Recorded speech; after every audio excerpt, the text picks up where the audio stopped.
আর যেটা ফাইনালি সবার মাথার মধ্যে থাকে যে রিগার্ডিং বাজেট ওরিয়েন্টেড, যে এটা কিরকম ম্যাসিভ বাজেট বা আপনার কিরকম ম্যাসিভ বাজেট গেছে, বা বাজেট ওরিয়েন্টেড সিসক্যাপসের সাথে আপনি কি রিলেট করবেন? ওকে, বাজেট হিসাবে যদি একটা জায়গায় এখানেও একটা ফার্স্ট আমি এটাকে স্প্লিট করে দিই যে আপনার এই ট্যাঙ্কের কস্টিং মোটামুটি আপনার হিসাবে মানে আপনার কিরকম বাজেট পড়েছে। মানে আপনি বলছেন যে আমি কস্টগুলো বলি দর্শককে, নাকি আমি স্যাটিসফাইড কিনা সেটা বলি?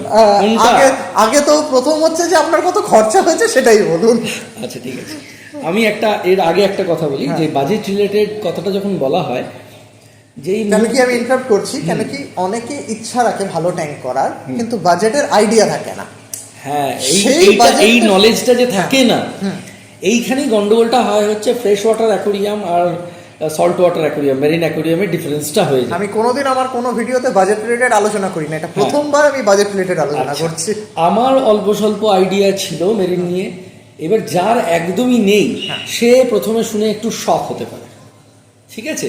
এবার কথা হচ্ছে এই যে শকিংটা, যেহেতু তার আইডিয়া নেই বলে, যার আইডিয়া আছে সে যখন এটা করতে যাবে তার কিন্তু শকটা লাগবে না।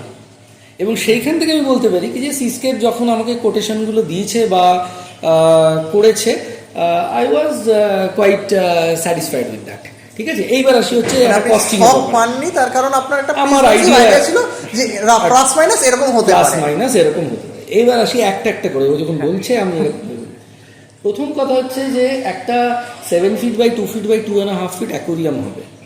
এই অ্যাকোরিয়ামের, আচ্ছা এখানে ওর একটা ভালো জিনিস আমি বলি, টেকনিক্যালি আমি অন্য একজনের সাথে হয়তো কথা বলেছিলাম, একজন বা দুজনের সাথে কথা বলেছিলাম, এইবার না, মানে 1 বছর আগে। তাদের সাথে যখন কথা বলেছিলাম, বলে রাখি যে আর কি ডিফারেন্স বলি, সেটা হচ্ছে তারা আমাকে they are actually reluctant to tell me the breakup cost. তারা আমাকে অ্যাকোরিয়াম, আমি তো বলছি আমার তো সাইজ ফিক্সড, হ্যাঁ, আমার অ্যাকোরিয়াম যখন বলছি তারা আমাকে একটা অ্যামাউন্ট বলছে, কিন্তু তারা আমাকে ব্রেকআপটা দিচ্ছে না বলবো না, দে আর রিল্যাক্টেন্ট, আমি জানি না কেন।